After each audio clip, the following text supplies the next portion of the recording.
The Quaid-e-Azam House and Museum, located in Karachi, is a colonial yellow stone double-storied bungalow surrounded by gardens.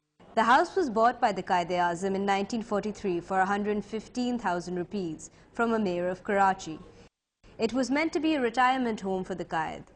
Unfortunately, due to his death on the 11th of September in 1948, he never really had a chance to properly reside in it. His sister and a political companion, however, lived in it till 1964. The house, spreading across 10,241 square yards, was in ghostly ruins before it was restored. The Department of Archaeology and Museums took on the task in 1985 for an estimated cost of around 18 million rupees for its restoration. Designed by Moses Somek in the late 19th century, the house is spacious and simple, yet charming. Sloping roofs using red clay tiles and semicircular balconies are unusual architectural features. The interior paints a vivid picture of the Quaid's life. Though the authenticity of some of the furniture and carpets are questionable, most of the relics are bona fide.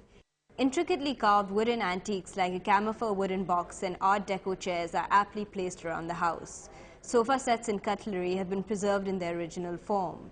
As one walks through the study, bedrooms and drawing rooms, one can imagine the Quaid sitting on the sofas, sipping tea in hand-painted cups, or choosing shoes from his dressing room.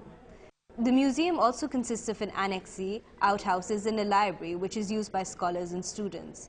It is refreshing to see such an important piece of our cultural heritage frozen in time, a present-day immortalization of Quaid-e-Azam. Sehba Mohammad, DawnNews, Karachi.